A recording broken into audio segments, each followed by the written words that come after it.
हेडलाईन्सचे प्रायोजक आहे NBC bearings, लांब पळण्यासाठी। शिंदेंवर गंभीर आरोप करणाऱ्या भाजपच्या गणपत गायकवाडांची पत्नी ठाकरे गटाच्या प्रचारात, वैशाली दरेकरांच्या रॅलीत हजेरी। कल्याणमधील युती धर्मावर प्रश्नचिन्ह। सुलभावहिनींचा आशीर्वाद आमच्या पाठीशी, वैशाली दरेकरांचं वक्तव्य। तर सर्वपक्षीय कार्यक्रमानिमित्त माझी हजेरी, सुलभा गायकवाडांची प्रतिक्रिया।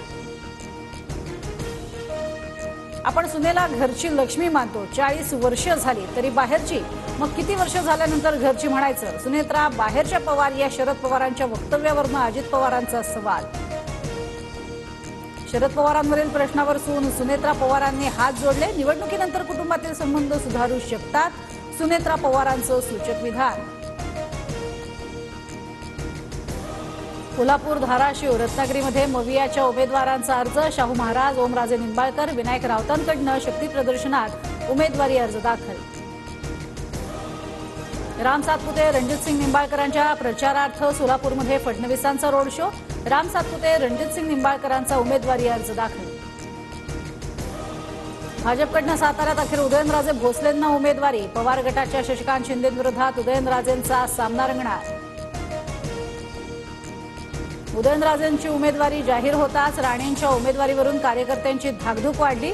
एक दिवस थांबा, उद्या रामनवमीला जल्लोष करणार, नितेश राणेंचं सूचक वक्तव्य।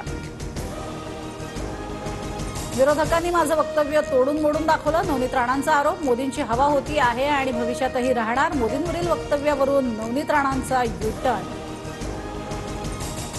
नवनीत राणांचा अहंकारच त्यांना पाडणार, डिपॉझिट वाचवण्यासाठी नवनीत राणांना लढावं लागेल, बच्चू कडूंचा निशाणा। 45+ हा भाजपचा संपूर्ण देशभरातला आकडा, उद्धव ठाकरेंचा भाजपला टोला, तर मविया राज्यात 48 जागा जिंकणार, ठाकरेंकडून विश्वास व्यक्त। देशात भाजपच्या 45च्या वर जागा आल्यास ठाकरेंनी राजकारण सोडावं आणि ठाकरेंच्या 18 जागा आल्यावर मी राजकारण सोडेल, उद्धव ठाकरेंच्या आव्हानावर आशिष शेलारांचं प्रतिआव्हान। पंतप्रधान नरेंद्र मोदी भ्रष्टाचाराचं समर्थन कसं करू शकतात? निवडणूक रोखे हा सर्वात मोठा घोटाळा, संजय राऊतांचा मोदींवर निशाणा। सलमान खानच्या घरावरील गोळीबारानंतर मुख्यमंत्री शिंदेंनी भेट घेतली, सलमानसह नातेवाईकांना सुरक्षा देणार, प्रकरणाची सखोल चौकशी होईल, शिंदेंचं आश्वासन। सलमान खानच्या घरावर गोळीबार करणाऱ्या दोन्ही आरोपींना गुजरातमध्ये अटक, आरोपींना घेऊन गुन्हे शाखेचे पोलीस मुंबईत दाखल, दोन्ही आरोपींना 10 दिवसांची पोलीस कोठडी। हेडलाईन्सचे प्रायोजक आहे एनबीसी बेरिंग्स, लांब पळण्यासाठी।